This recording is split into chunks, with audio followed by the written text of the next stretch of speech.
আসসালামু আলাইকুম আমার প্রিয় শিক্ষার্থীরা, কেমন আছো তোমরা সবাই?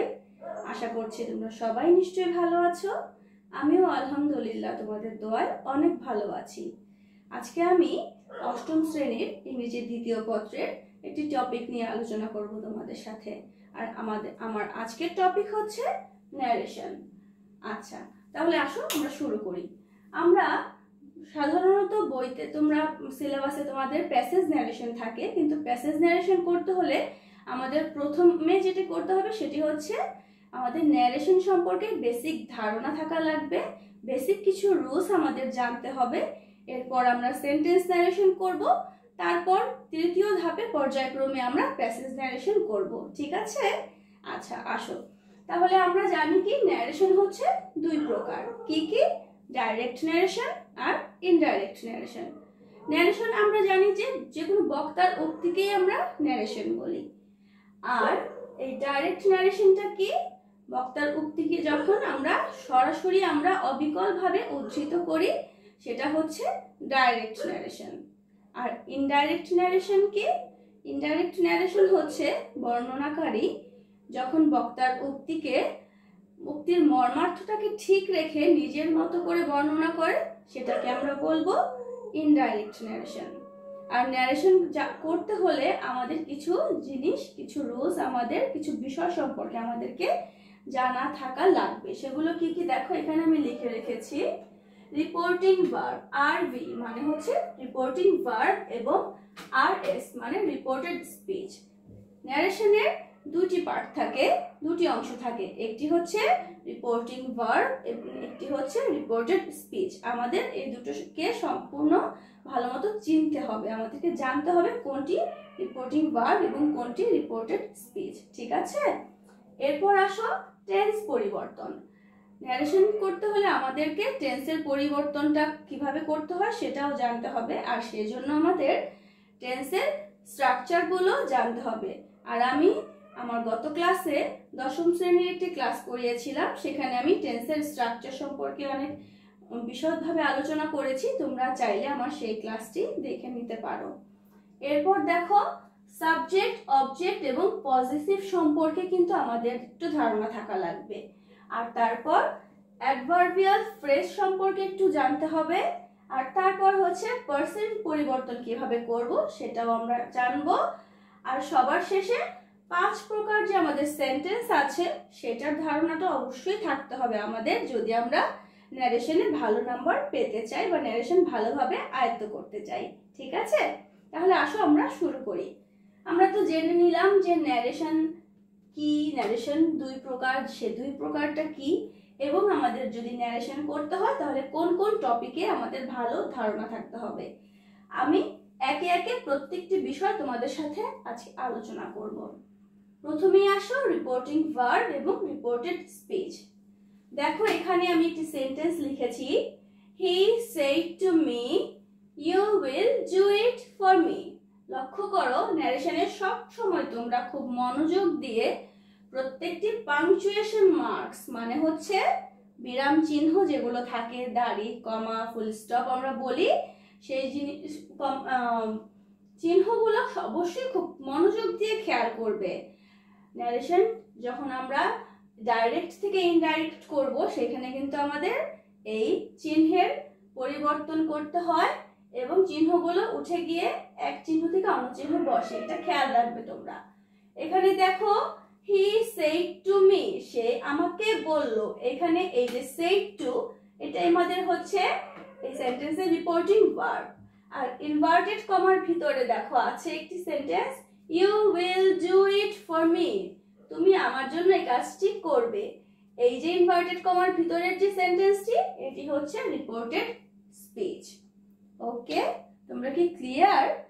তাহলে ইনভার্টেড কমার বাইরে এই যে বেসিক্যালি যে সেড টু এইটা থাকে, সেড টু এটা হচ্ছে তোমাদের রিপোর্টিং ভার্ব। আর ইনভার্টেড কমার ভিতরে যে অংশটা থাকে সেটা সবসময় হবে রিপোর্টেড স্পিচ। ঠিক আছে? তাহলে আমরা রিপোর্টিং ভার্ব এবং রিপোর্টেড স্পিচটা মোটামুটি চিনতে পারলাম। এরপরে আসো টেন্সের পরিবর্তন। টেন্সের পরিবর্তন কিভাবে হয় দেখো আমি এখানে লিখে রেখেছি। যখন ডাইরেক্ট ন্যারেশনে প্রেজেন্ট ইনডিফিনিট টেন্স থাকে তখন আমরা ইনডাইরেক্ট করার সময় লিখব পাস্ট ইনডিফিনিট।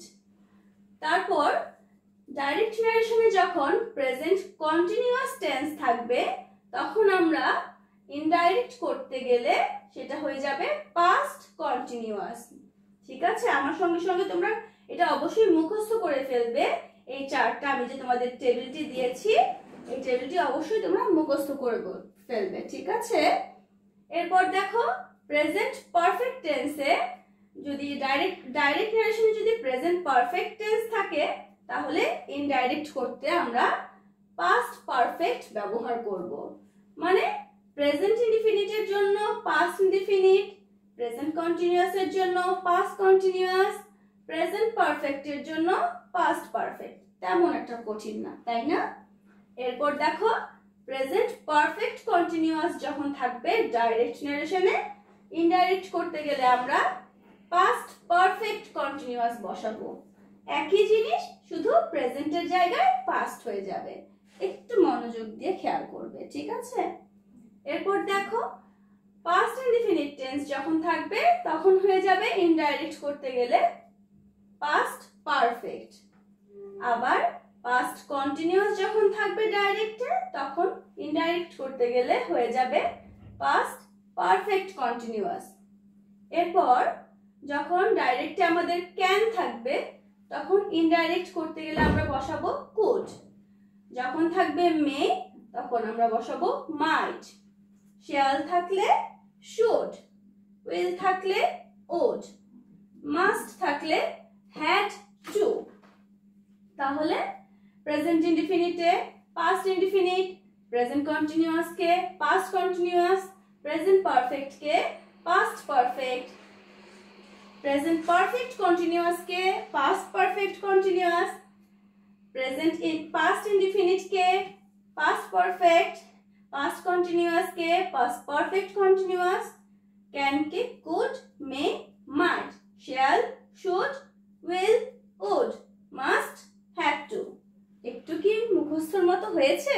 তোমরা কিন্তু অবশ্যই এটা মুখস্থ করে ফেলবে। ঠিক আছে, যাদের মুখস্থ আছে তাদের জন্য তো ভেরি গুড, কিন্তু যাদের মুখস্থ নেই তোমরা প্লিজ এটা একটু মুখস্থ করে ফেলবে।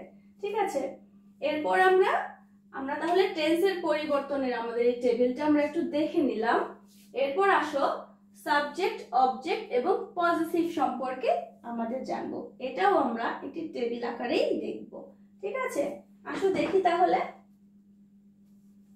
আসো আমরা এখন সাবজেক্ট, অবজেক্ট এবং পজিটিভ সম্পর্কে একটু জানবো। তোমরা জানো এটা আমরা অনেক ছোট ক্লাসে পড়ে এসেছি, আমরা 6-7 পড়ে এসেছি, কিন্তু অনেক সময় আমাদের ভুল হয়ে যায়, আমরা মনে রাখতে পারি না। সেই জন্য আমাদের একটু জানতে হবে সাবজেক্ট, অবজেক্ট এবং পজিটিভ সম্পর্কে। তাহলে আসো আমরা দেখি।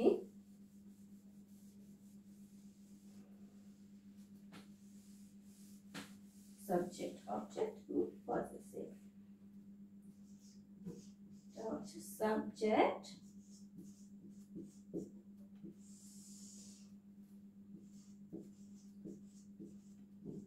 object and possessive.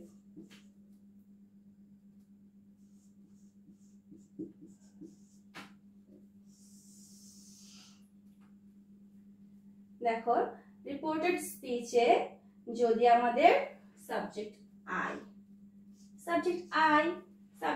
আই, এটার অবজেক্ট কি আছে দেখো মি, আর পজেসিভ কি হবে মাই অথবা মাইন। ওকে, এরপর আসো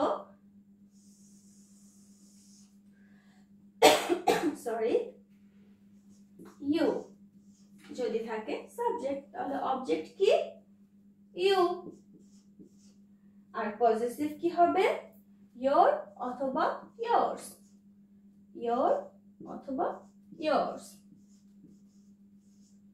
ওকে, এরপর we হি থাকলে হবে us, our,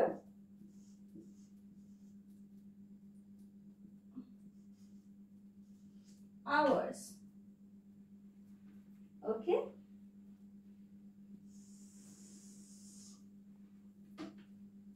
যদি থাকে হি তাহলে কি হবে her,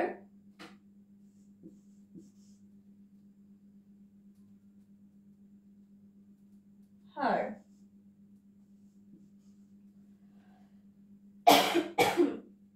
সরি, যদি থাকে she, সরি এখানে হি থাকলে হবে him and his, she থাকলে হবে her,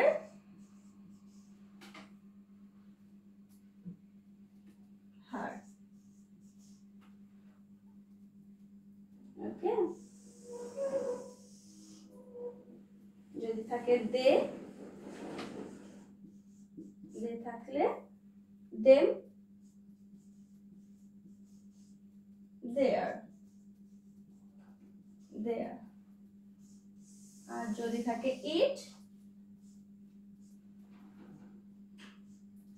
থাকলে হবে it আর its। আচ্ছা, তাহলে একটু মনোযোগ দিয়ে খেয়াল করো। আমরা প্রথম একটি টেবিল করেছি টেন্স পরিবর্তন নিয়ে। এখানে আমাদের দ্বিতীয় টেবিলটি কি আছে? সাবজেক্ট, অবজেক্ট এবং পজিটিভ সম্পর্কে। সাবজেক্টে আই এর অবজেক্ট হচ্ছে মি, এর পজিটিভ হচ্ছে মাই, সাবজেক্ট যখন থাকবে ইউ, সেটার অবজেক্ট ইউ, পজিটিভ হবে ইয়োর, ইয়ার্স। যখন সাবজেক্ট থাকে উই, সেটার অবজেক্ট হবে আস এবং পজিটিভ হবে আওয়ার, আওয়ার্স। সাবজেক্ট যখন থাকবে হি, তখন সেটার অবজেক্ট হয়ে যাবে হিম এবং পজিটিভ হয়ে যাবে হিজ। সাবজেক্ট যখন থাকবে শি, তখন অবজেক্ট হবে হার আর পজিটিভ হবে হার।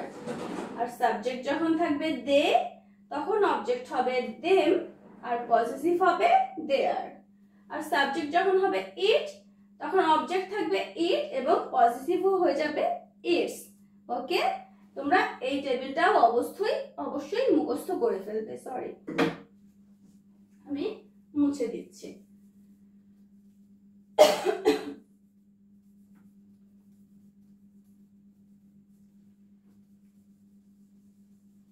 তোমরা কিন্তু বাসায় এই রুলস গুলো, এই টেবিল গুলো অবশ্যই মুখস্থ করে ফেলবে। এরপরে আমরা যাব অ্যাডভার্বিয়াল ফ্রেজ সম্পর্কে। আমরা একটু জানবো যে অ্যাডভার্বিয়াল ফ্রেজ গুলো আসলে কি। দেখো, এটা অনেক সোজা। এখানে আমাদের যদি থাকে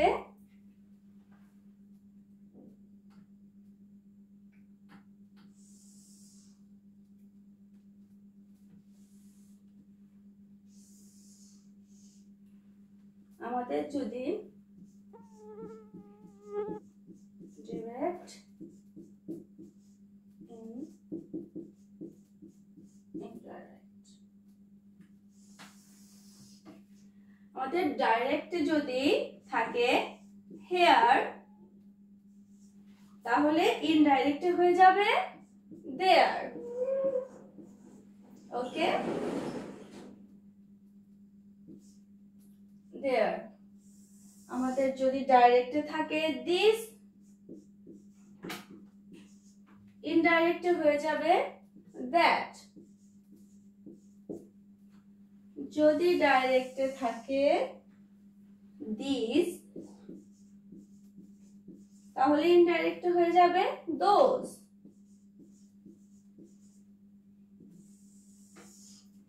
যদি ডাইরেক্টে থাকে নাও, তাহলে ইনডাইরেক্টে হয়ে যাবে দেন। মানে কাছের জিনিসগুলো মনে হয় একটু দূরে চলে যাচ্ছে এমন মনে হবে শব্দগুলো দেখলে তোমাদের। ago যদি থাকে তাহলে হয়ে যাবে before।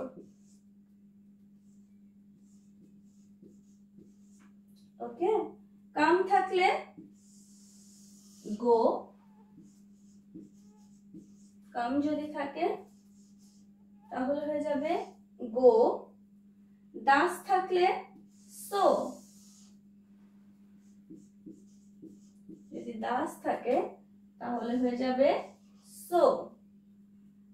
আচ্ছা, তারপর যদি থাকে, আমরা এটা মুছে দিচ্ছি, এটা আগে দেখে নিই। দেখো, here থাকলে there, this থাকলে that, these থাকলে those, now থাকলে then, ago যদি থাকে before, come থাকলে go, das যদি হয় তাহলে হয়ে যাবে so। আর আরো কিছু আছে আমাদের,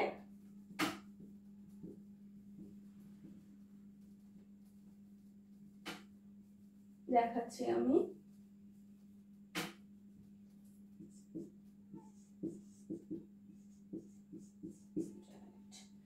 যদি থাকে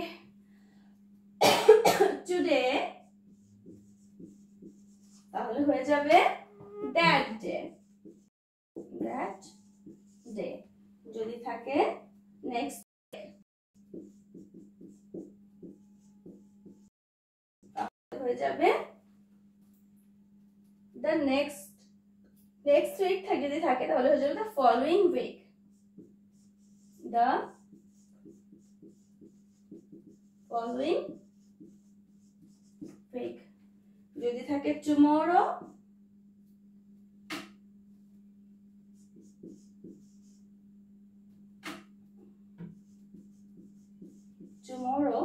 তাহলে হয়ে যাবে the following day অথবা the next day, the next day। যদি থাকে yesterday তাহলে হয়ে যাবে the previous day,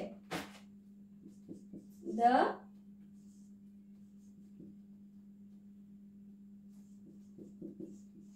previous day। যদি হয়ে থাকে last night তাহলে হয়ে যাবে the previous night।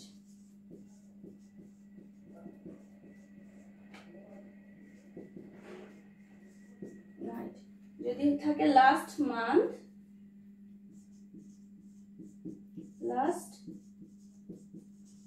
তাহলে হবে the previous month।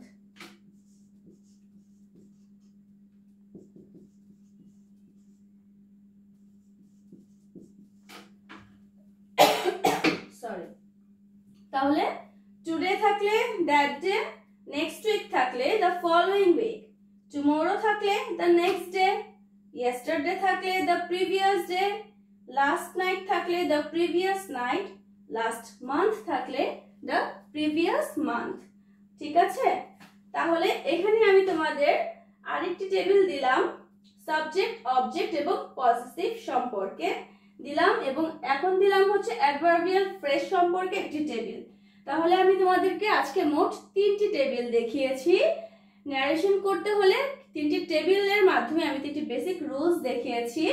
টেন্সের পরিবর্তন, সাবজেক্ট, অবজেক্ট, পজিটিভ নিয়ে একটি টেবিল দেখিয়েছি এবং অ্যাডভার্বিয়াল ফ্রেজ নিয়ে একটি টেবিল দেখিয়েছি। তোমরা প্লিজ এই টেবিলগুলো বাসায় মুখস্থ করে ফেলবে। তোমরা সবাই ভালো থাকবে। আমি পরবর্তী ক্লাসে পরবর্তী ধাপগুলো নিয়ে তোমাদের সাথে আলোচনা করব।